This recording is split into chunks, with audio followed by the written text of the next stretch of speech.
नमस्कार साथियों, आज की हमारी क्लास 7 जून की डेली करंट अफेयर्स की क्लास है जिसमें अपन बात करेंगे कुछ महत्वपूर्ण प्रश्न। तो चलिए गाइस, आज का हमारा आपसे पूछा गया प्रश्न है, अयोध्या किस नदी के किनारे है। 4 ऑप्शन आपके सामने हैं, सही आंसर आप लोगों को कमेंट बॉक्स में लिखकर जरूर देना है। चलिए आज के हम पहले प्रश्न की तरफ चलते हैं। हाल ही में डिजिटल बिजनेस एंड टेक्नोलॉजी का अध्यक्ष किसे नियुक्त किया गया है। हरदीप जौग, परेश बी लाल, टीबी नरेंद्रन, राजेश नाम्बियार। तो गाइस इसका सही आंसर हो जाएगा अपना राजेश नाम्बियार। राजेश नाम्बियार को हाल ही में डिजिटल बिजनेस एंड टेक्नोलॉजी का अध्यक्ष नियुक्त किया गया है।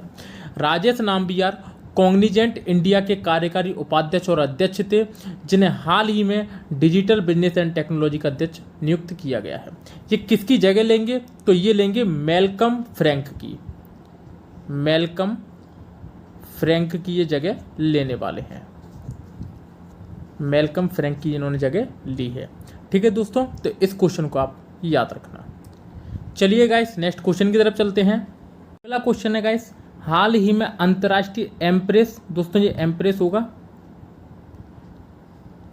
एम्प्रेस अर्थ 2021-22 का खिताब किसे प्रदान किया गया है। बबली कोहली, नाज जोशी, रीमा सेन, निया खाना। तो गाइस यहाँ पर हमारा सही आंसर हो जाएगा नाज जोशी। हाल ही में दिल्ली की निवासी ट्रांसजेंडर नाज जोशी ने वर्चुअल प्रतियोगिता में अंतर्राष्ट्रीय खिताब एम्प्रेस अर्थ 2021-22 जीत लिया है। तो ये दोस्तों बात आपको याद रखना है। चलिए गाइस नेक्स्ट क्वेश्चन की तरफ चलते हैं। अगला क्वेश्चन है गाइस, हाल ही में संजीव कोहली को किस देश में भारत का अगला राजदूत नियुक्त किया गया है। मॉरिशस, सिंगापुर, सर्बिया, इनमें से कोई नहीं। तो यहाँ पर हमारा सही आंसर हो जाएगा सर्बिया। हाल ही में संजीव कोहली को सर्बिया देश में भारत का अगला राजदूत नियुक्त किया गया है। सर्बिया के बारे में बात करें तो दोस्तों सर्बिया की राजधानी होती है बेलग्रेड। बेलग्रेड। करेंसी यहाँ पर पाउंड होती है, पाउंड। प्रेसिडेंट यहाँ के अलेक्जेंडर कसिक, अलेक्जेंडर कसिक यहाँ के प्रेसिडेंट हैं। प्रधानमंत्री एना ब्रानबीक, एना ब्रानबीक, ये यहाँ के क्या हैं, प्रधानमंत्री हैं। तो ये दोस्तों सारी बातें आपको याद रखनी है। चलिए गाइस नेक्स्ट क्वेश्चन की तरफ। अगला क्वेश्चन है गाइस, हाल ही में किसे नौसेना एवं रक्षा स्टाफ का संयुक्त सचिव नियुक्त किया गया है। कपिल मोहन धीर, रवनीत सिंह, RS सोनी, DG कुलदीप सिंह। तो यहाँ पर हमारा सही आंसर हो जाएगा कपिल मोहन धीर। सैन्य मामलों के विभाग में संयुक्त सचिव का इन्होंने पदभार संभाला है। यह इस असाइनमेंट पर आने वाले पहले सशस्त्र बल अधिकारी हैं।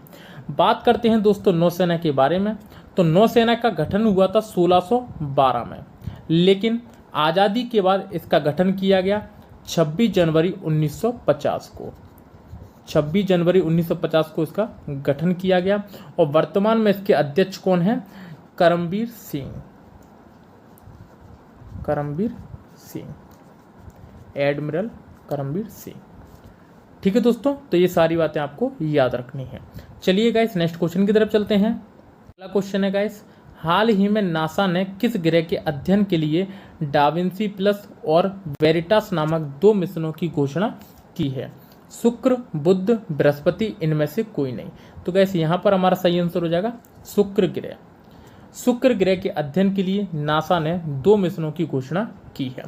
नासा के गृह विज्ञान विभाग ने हाल ही में ये घोषणा की है कि वो अपने 2 महत्वाकांक्षी मिशनों को 2028 से 2030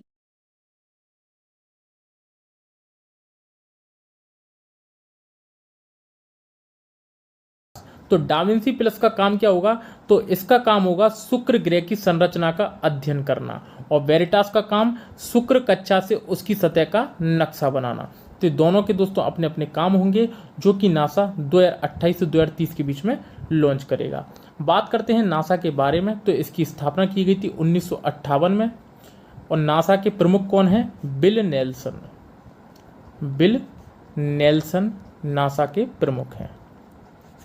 तो ये दोस्तों बातें आपको याद रखनी है। चलिए गाइस नेक्स्ट क्वेश्चन की तरफ चलते हैं। अगला क्वेश्चन है गाइस, हाल ही में आरबीआई की मौद्रिक नीति में रेपो रेट एवं रिवर्स रेपो रेट की दर क्या है? इस क्वेश्चन पे दोस्तों आप स्टार लगा लेना। तो यहाँ पर हमारा जो सही आंसर है वो है 4.25% एवं 3.35%। जो रेपो रेट है वो 4.25% है और जो रिवर्स रेपो रेट है वो 3.35% है। समझते हैं थोड़ा सा रेपो रेट और रिवर्स रेपो रेट में अंतर क्या होता है। जैसे कि दोस्तों पहले रेपो रेट के बारे में समझें कि ये हमारी आरबीआई है। जब आरबीआई जो अन्य वाणिज्यिक बैंकें हैं, ये वाणिज्यिक बैंकें हैं, जब आरबीआई इन बैंकों को पैसा उधार देती है तो जिस दर पर उनको उधार देती है उसको कहते हैं रेपो रेट। मतलब जब आरबीआई वाणिज्यिक बैंकों को पैसा उधार देती है तो जिस दर पर देती है उसको कहते हैं रेपो रेट।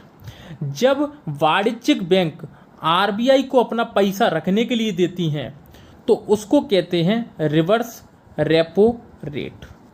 जब वाणिज्यिक बैंक आरबीआई को अपना पैसा रखने के लिए देती हैं या आरबीआई वाणिज्यिक बैंकों से पैसा उधार लेता है तो उसको कहते हैं reverse repo rate. Repo rate हमेशा रिवर्स रेपो रेट से अधिक होगा। तो रेपो रेट हमेशा क्या होगा? बड़ा होगा रिवर्स रेपो रेट से। तो ये दोस्तों सारी बातें आपको इसमें याद रखनी है। यदि दोस्तों वीडियो आपको अच्छी लग रही हो तो वीडियो को लाइक कर देना, चैनल को सब्सक्राइब कर देना और यदि आपको इसकी पीडीएफ चाहिए तो टेलीग्राम चैनल की लिंक डिस्क्रिप्शन में दी गई है, वहाँ से आप इसको डाउनलोड कर सकते हैं। चलिए गाइस नेक्स्ट क्वेश्चन की तरफ चलते हैं। अगला क्वेश्चन है गाइस, हाल ही में ज्वालामुखी माउंट मेरापी में विस्फोट हुआ है, यह स्थित है इंडोनेशिया, इटली, न्यूजीलैंड, ऑस्ट्रेलिया। तो यहाँ पर हमारा सही आंसर हो जाएगा गाइस इंडोनेशिया। हाल ही में माउंट मेरापी में विस्फोट हुआ है जो कि इंडोनेशिया में स्थित है। जो माउंट मेरापी है वो इंडोनेशिया का सबसे अधिक सक्रिय ज्वालामुखी है। यदि हम इसकी ऊंचाई के बारे में बात करें तो 2968 मीटर इसकी क्या है? ऊंचाई है। और यह जो ज्वालामुखी है यह इंडोनेशिया के मध्य जावा और यांग्याकर्ता के बीच की सीमा पर स्थित है। तो ये दोस्तों बात आपको इसमें केवल इतनी याद रखनी है कि माउंट मेरापी कहाँ पर स्थित है? इंडोनेशिया में स्थित है। चलिए गाइस नेक्स्ट क्वेश्चन की तरफ चलते हैं। अगला क्वेश्चन है गाइस, हाल ही में किस देश ने कृत्रिम द्वीप के निर्माण के लिए मंजूरी दी है? अमेरिका, इजराइल, डेनमार्क या चीन? तो यहाँ पर हमारा सही आंसर हो जाएगा डेनमार्क। हाल ही में डेनमार्क की संसद द्वारा एक कृत्रिम द्वीप की योजना को मंजूरी दे दी है जिसमें लगभग 35,000 लोग निवास करेंगे। 35,000 लोग निवास करेंगे। इसका जो क्षेत्रफल है वो लगभग 1 वर्ग मील होगा। 1 वर्ग मील इसका क्षेत्रफल होगा। ये जो है वो मेट्रो लाइन के माध्यम से मुख्य भूमि से जुड़ा होगा। तो ये दोस्तों बातें आपको याद रखनी है। चलिए गाइस नेक्स्ट क्वेश्चन की तरफ चलते हैं। अगला क्वेश्चन है गाइस, हाल ही में किस देश ने ट्विटर को अनिश्चित काल के लिए निलंबित कर दिया है? Bangladesh, Israel, Nigeria, Indonesia? तो यहाँ पर हमारा सही आंसर हो जाएगा नाइजीरिया।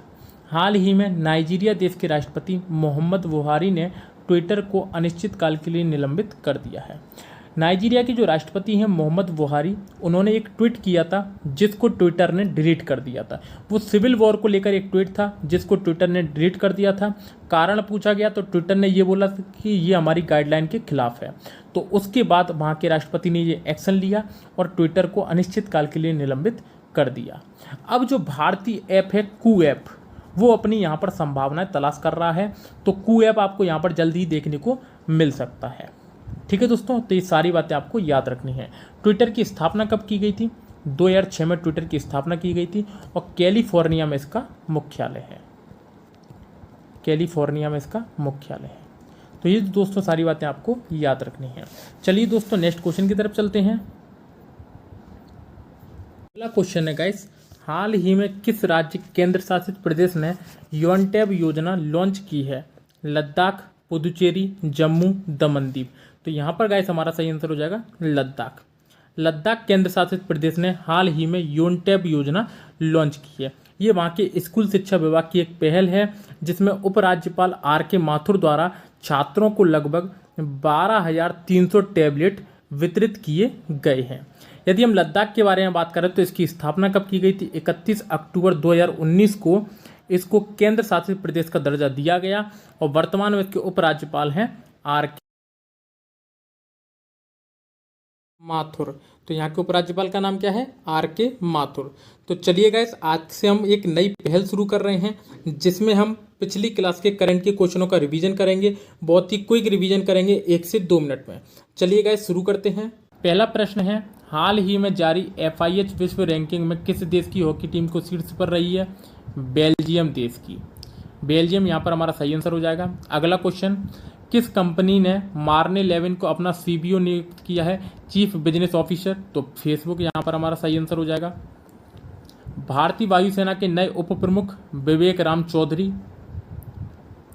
हाल ही में किस देश के पूर्व प्रधानमंत्री सर अनिरुद्ध जगन्नाथ का निधन हो गया है? मॉरिशस। भारत ने राष्ट्रीय पोषण अभियान के लिए विश्व बैंक के साथ कितने मिलियन डॉलर का ऋण समझौता किया है? 200 मिलियन डॉलर का। किस राज्य ने इंजीनियरिंग और मेडिकल कॉलेजों में लड़कियों के लिए 33% आरक्षण की घोषणा की है?